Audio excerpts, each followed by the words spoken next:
and do Peter's job for him. Let's talk about scams. How do you get scammed? Scams require there to be fraud and lies, in my opinion.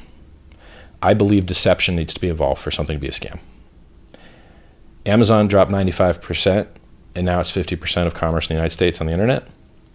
Bitcoin dropped 85% 3 times. It just dropped 55% in the last couple months. I don't think that you can just look at a price chart, which is basically in a free market, human beings deciding something's worth a little, and then deciding it's worth a lot, and then deciding it's worth a little again. You, as the product or service that's being traded, have very little influence over people going crazy with stuff, overvaluing it, undervaluing it. There's nothing that you can really do about that. Like, you can try and have good messaging, you know, like for instance, with Hex, right? I said to people tend to FOMO day one. EOS had a very similar launch over 350 periods where people sent Ethereum to a contract, which then gave them ERC20 tokens. Now, totally opposite, because they had nothing done and a lot of promises. That was a security. Hex is the opposite of that. Hex promises you nothing and is complete. They're opposites, right? But they had some structural similarity in that people can turn something that they didn't want into something that they did want, right? Some similarity. Well, I published their charts and analyzed them and said, here, guys, here's the website that publishes the data for how much Ethereum came in every day, where it came from, the chain analysis, everything. And I posted them. And they're on Twitter right now. And I said, you know, it looks like you could try and scale in over the first week or two before the share price ratchets too high. Now, in 2 minutes, the share price is going to go up for the first time ever in Hex. So today, in 2 minutes, will be the first time ever that the share price increases. And I'm very curious to see how high it increases, because it only goes up, right? The share price only goes up. That's math. Now, the USD price, I have no idea what it'll do. I have no idea what it is now. I have no idea what it'll be 2 years from now. I have no idea what it'll be 1 year from now. And no one else does. It is non-deterministic. It is unpredictable. It is extremely, extremely, I would say, impossible to predict. So good luck getting expectations out of me. Like, I'm going to tell you the truth. This thing is designed to do over 10,000x in 2.5 years. It could go to zero. It could go to a dollar. It could go, like, anything's possible, right? There's no way for me to, I don't have any information you don't have. It's public blockchain. Everything that I can see, you can see. So I may be slightly more qualified to show you the range of what is possible if it acts similar to other things, because I understand the other things.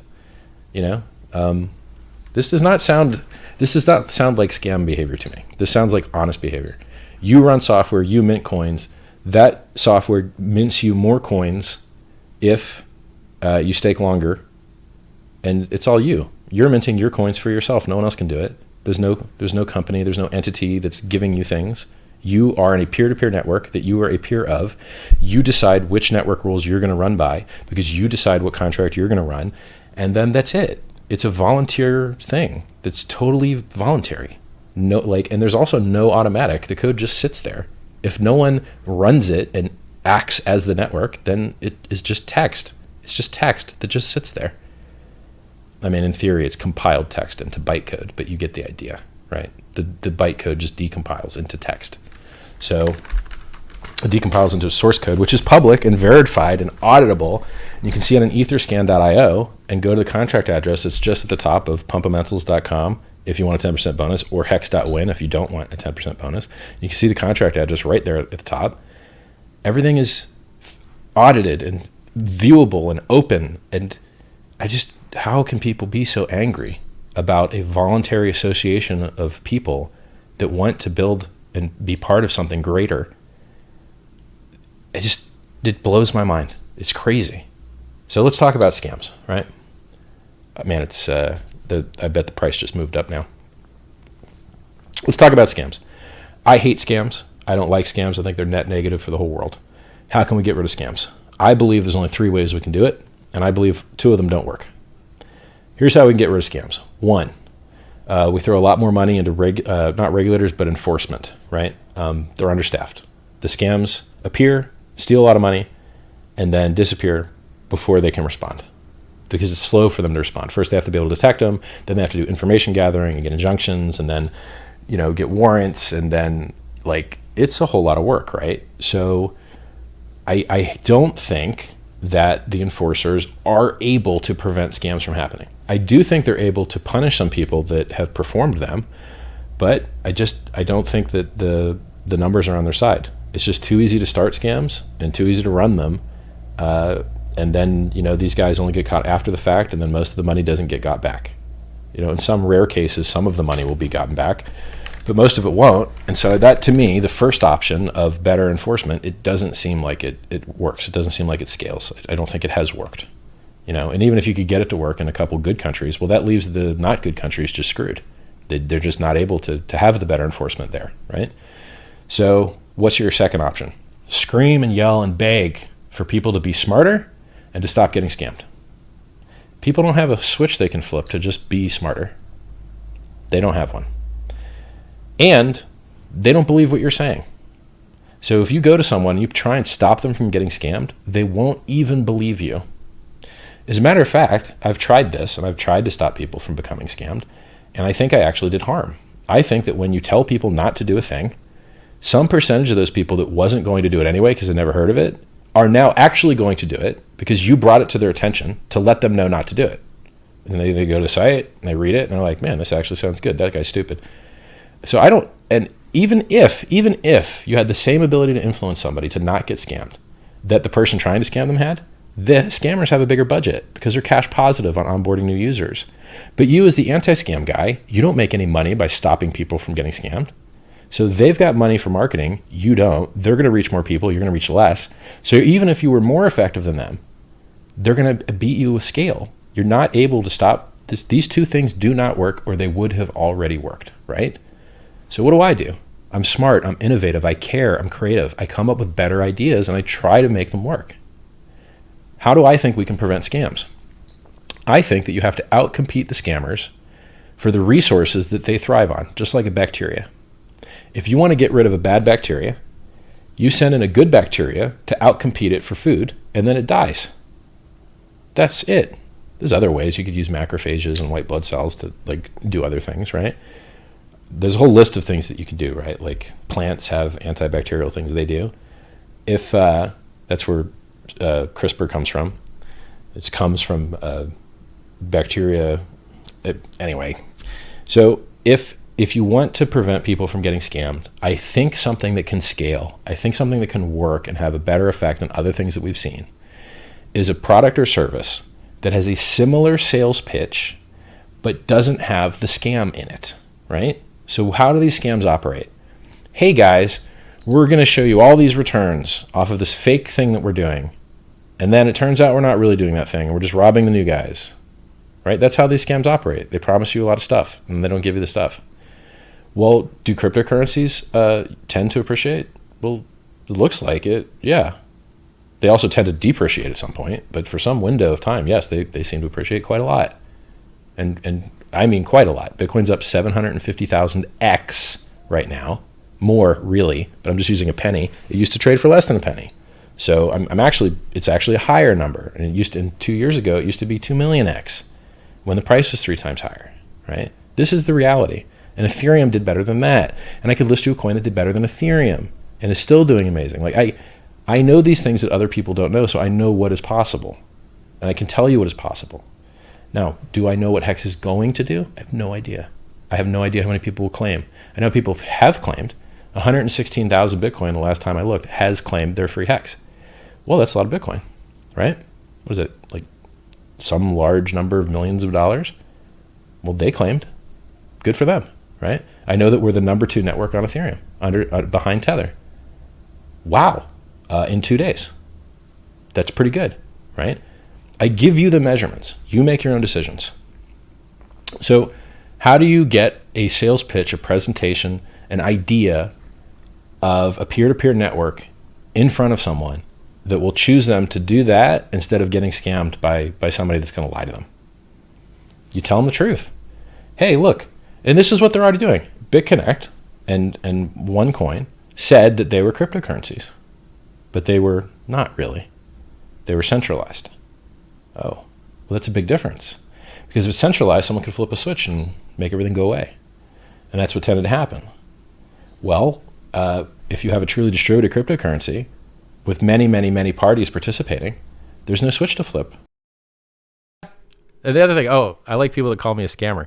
I've been doing business for 20 years, like retired for 20 years, had a car stereo store, a mortgage company, miracle cleaner, sex toy store. I had everything.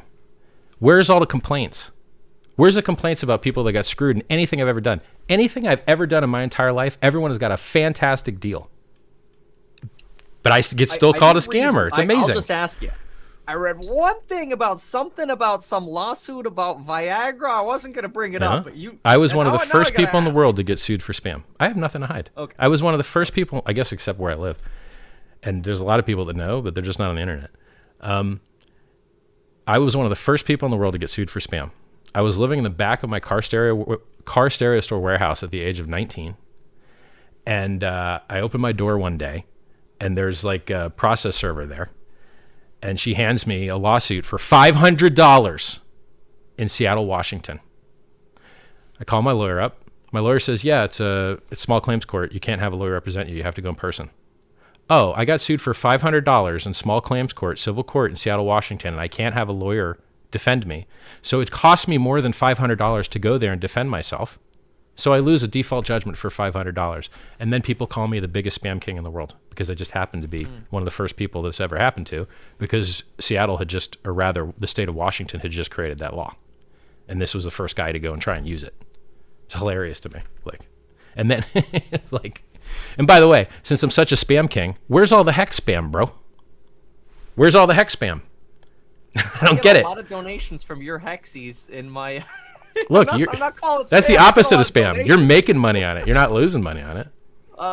And look, I just want to be transparent. I don't own Hexcoin. I'm not paid for this interview, but a lot of people have been asking me for a long time and sending donations in my live streams for me to do this. And that's not why I'm doing this. I don't know. Honestly, I replied to somebody's tweet the other day. I'm like, you know what? Let's do it. So, and we so far, we can have this conversation about anything. Your response is insightful. Yeah. I think they merit more. A little more research. We have the most open and transparent stuff on the entire web. Our trading is the most transparent in the world. Our stats are the most superior in the entire world.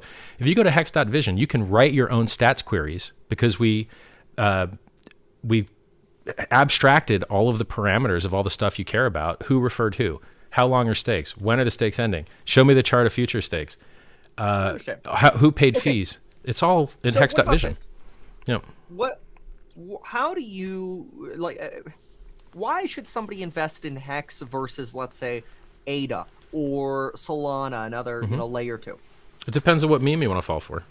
Do you want to fall for the memes that people are going to buy this because they're going to use it, like Ethereum Classic? Ethereum Classic has no users. It's worth billions of dollars. It has no users. It's worth billions of dollars. Okay, so what's the meme there? It has high throughput that no one's using? Or do you want to have the truth? The truth that the only thing that the order book cares about, the only thing that the price cares about is buying and holding. Do you want more negative externalities or less? Remember Zcash? Zcash has a building with a bunch of guys working there, burning money, selling the coin down all day, every day. There's no Hex building. There's no Hex overhead. There's no one doing work for your profit. And therefore, no one has to sell the price down. And so it just has less heaviness on it. And because people lock it up, it becomes more and more rare. I mean, right now, the only chart in the world that I know of better than the Hex.com price chart is the share price chart. Because, the Hex price went up 10,000x in 623 days, but the share price went up more. I think it went up 16,000x. So Hex shares are equivalent to Bitcoin miners, except you get them for free when you lock up your Hex, and you don't have to pay for electricity to run them. You don't have to have a facility. You don't have to it's awesome, right? And your Hex shares become more valuable over time because the price only goes up in Hex terms to simulate compounding interest. Whereas if you have a Bitcoin miner, it only goes down in value over time because new technology replaces you. If you're really smart about crypto, or you want to learn more about the differences between Bitcoin and Hex and how they're similar and how they're different, just go to hex.com/techspecs. It's really intelligent. You'll learn some things about the Bitcoin network you never even knew before. I have to de-educate people. People say inflation's bad. Oh yeah, inflation's bad? Explain to me why the best performance that Bitcoin ever had when it was inflating at 100% a year when it first launched.